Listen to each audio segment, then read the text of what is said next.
This is what's left of my Lotus Europa after the crash at Zandvoort. I haven't taken everything apart yet, so what's underneath is as much of a surprise for me as it is for you.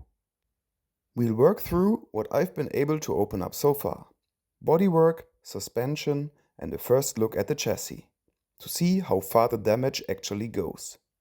At the end, we'll take a first look at some spare parts I've had the chance to check out so far. So let's get started. 2 weeks ago I crashed my 1969 Lotus Europa race car at Zandvoort. A technical failure at the rear left, and about 2 seconds later it was over. I've told the full story in a separate video linked above. This one picks up where that one left off. Before there can be a plan for the rebuild, there's this: finding out exactly what that crash actually did to the car.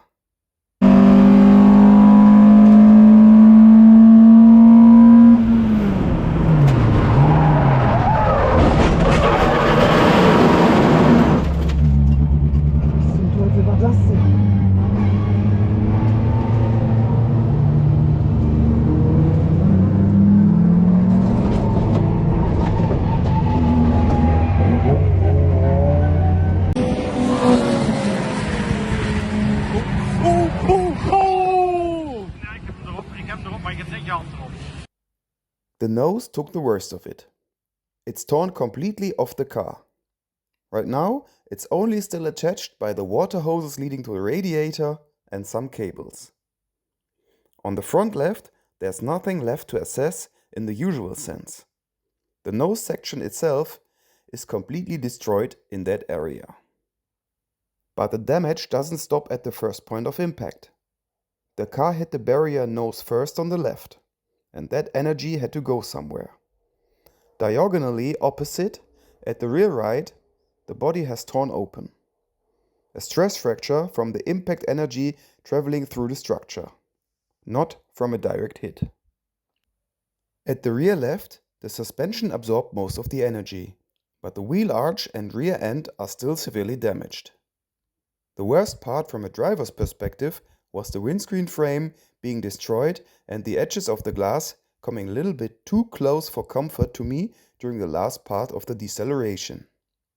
Even the dashboard broke under this stress. I'm very lucky that the driver's compartment didn't get damaged at all. The safety roll cage did its job very well. If you want to know about the safety features of this car, I made a separate video about that in the past, which is linked above.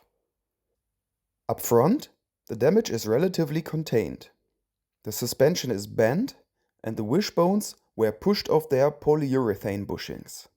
Not pretty, but on its own, this would have been a manageable repair.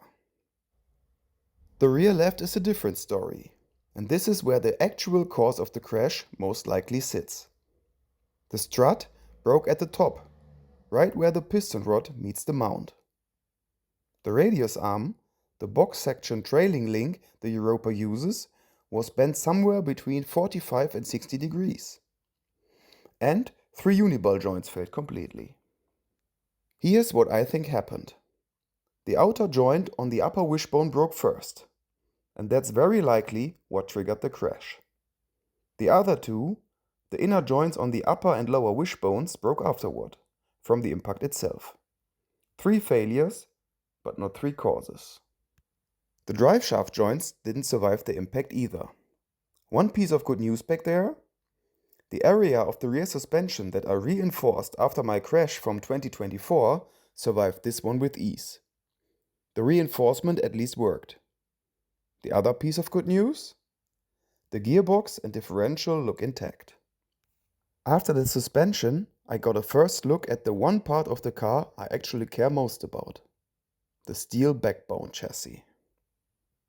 The left part of the front T-section seems to be slightly bent backwards, similar to the 2024 damage. I was able to repair it back then, so this is not so much of a big deal. But this time, the rear Y-section, or so-called frog legs of the chassis, are also damaged. It could even be possible that the impact on the left-hand side has transferred into bending of the right frog leg. This is not confirmed so far, but the left one is severely bent and even twisted for sure. I want to be careful with my assessment here. I haven't measured anything yet, no diagonals, no reference points. What I'm showing you is a visual first impression, not a verdict.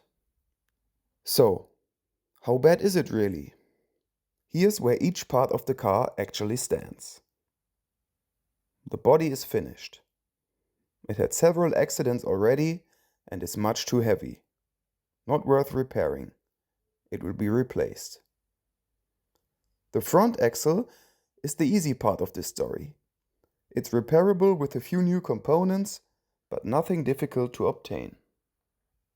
The rear axle isn't coming back as it was. Both sides are getting rebuilt around a triangular double wishbone setup. A completely different concept from the original one. No matter what, if I can't find the right parts, I'll make them. And the chassis? To keep the original DNA of the Europa alive, the original backbone stays the same. Quick reminder, since this matters here, the Europa's chassis is really 3 sections. The front T section, the middle backbone, and the rear Y section, or frog legs.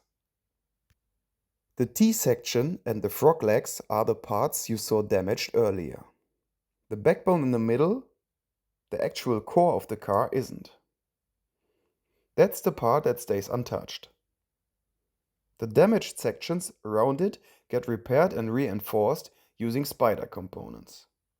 Same core, stronger everywhere else. So, how bad is it really? Bad enough to end the season, but not bad enough to end the car. To bring the Europa back on track, I have already started evaluating spare parts and project cars on the market.